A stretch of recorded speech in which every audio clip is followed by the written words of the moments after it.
Hello guys, ayan makwento ko lang sa inyo. So ayan kung maalala niyo yung video na yan na sobrang dami kong dandruff at the same time talagang yung anit ko, yung scalp ko nagsusugat at namumula. Kasi sobrang kati talaga niya guys, lalo na pagka mainit yung panahon o yung mainit. Sobrang kati niya, tapos lalo na sa gabi pag natutulog ako, namamalayan ko na lang, minsan dumudugo na guys kasi ang sarap kamutin. Syempre at the same time, pag ang buhok mo may dandruff ka, hindi talaga siya naiiwasan na naglalagas ang buhok mo. Or ang dami-dami talaga nalalagas ng buhok. Kasi parang yung anit mo, yung buhok mo, lumalambot siya kasi kakakamot. And then namamalayan ko na lang, ang dami ng buhok na nakukuha. So, ayan, naghanap ako ng shampoo kasi meron akong panahon guys na meron akong time na naliligo ako na hindi ko na kayang mag-shampoo kasi sobrang hapdi ng anit ko. Kaya minsan, dito na lang ako nagsha-shampoo or nag-conditioner, hindi ko na siya kinukuskus kasi sobrang hapdi talaga. Tapos hindi ko na siya kinukuskus gamit ng mga kamay ko. So gumagamit na lang ako ng silicone sa buhok ko. Pero ang hapdi after ko maligo, ang hapdi talaga ng anit ko kasi sobrang dami ko talagang hindi ko alam kung saan ko nakuha yung mga dandruff na yan kasi hindi ko na alam. Siguro dahil nga madalas akong puyat pero kasi sanay na talaga ako nagpupuyat ako. So anyway, naghanap-hanap ako na pwede kong gamitin shampoo na hindi siya mag-hapdi sa scalp ko or sa anit ko na magaan din sa buhok ko at the same time, pwede din siya sa scalp or anti-dandruff din siyang shampoo. So totoo lang, itong shampoo na 'to na ginamit ko na siya nung una, pero nakalimutan ko talaga na may shampoo pala akong ganito. So nung naalala ko, nag-scroll ako, lumabas siya sa FYP ko na pwede siya sa may mga dandruff na buhok or maraming dandruff at the same time, yung minsan nagsusugat yung buhok or yung ulo, yung anit mo, parang nagpapawala siya ng hapdi ng anit or scalp mo. So guys, itong shampoo na 'to, ito yung BioCare Par. Ayan, tulong 'to sa akin kasi hindi lang siya anti-dandruff. So, kasi alam mo yung mga shampoo na ginagamit ko, lahat ng shampoo na ginagamit ko ngayon puro anti-dandruff dahil sobrang dami ko talagang dandruff yung mga nakaraan. So, ito yung ginamit ko guys, 200 ml lang siya.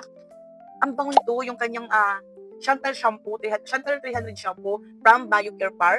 Ayan, naalala ko kasi na meron ganito akong shampoo, dumaan sa FYP ko, na pwede pala siya sa mga, alam mo yung may, anti-dandruff siya actually.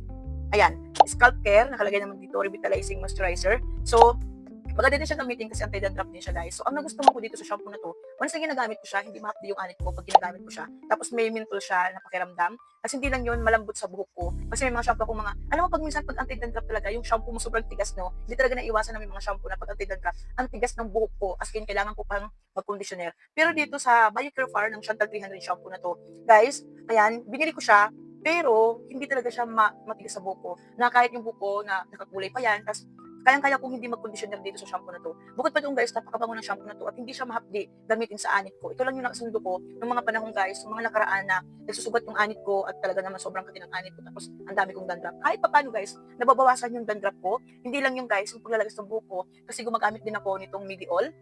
Ayan, kung makikita niyo nga guys, gamit na gamit 'to, nangangalahati na lang siya, hindi niyo lang kasi makita. Ayan, nangangalahati na lang siya kasi ito yung ini-spray ko sa buhok ko. Kasi ito ay nagpapatubo din ng buhok at the same time nagpapatibay din ng ating buhok o yung napapanatili niya guys healthy yung ating buhok dito. Tapos nakakapagpatubo din siya ng buhok itong Mediol. Medyo pricey lang siya pero worth it kasi siya guys. Ito lang ginagamit ko. Tinilabas. Kung gusto niyo, hanapin ko yung link niya kasi nabili ko siya ng mga 300 plus ang pagkabili ko nito, 200 ml siya guys. Chantal 300 shampoo. Ang bango-bango nito, parang naka-perfume yung buhok mo. At the same time, hindi siya mahapdi lalo na pag ginagamit mo kung may manipis ang anit mo or parang nasusugat yung anit mo. Tapos kung mayroon kang dandruff, maganda siya kasi anti-dandruff din siya guys at the same time. So ayan, maganda talaga siya guys gamitin lalo na itong dalawang to. Ito yung Mediol. Actually guys, binili ko itong mga shampoo. Ito binili ko siya and then binili ko din itong BioCare. Ito yung BioCare Far ng Chantal 300 shampoo. So kung makikita nyo nga dito guys, nangangalahati na lang siya kasi gamit na gamit ko na talaga to. Ang ganda nito sa buhok. Ayan, mabango din siya at the same time. Mabilis siya makapagpatubo ng buhok sa pansin ko kasi tingnan niyo yung buhok ko. Ang dami ng mga baby hair ko. Ayan. So ayan, hanapin ko yung mga link nito guys. Susubukan ko siyang ilagay sa aking, yan lang. Yung dalawang to guys, maganda talaga siya pagkumbuhin.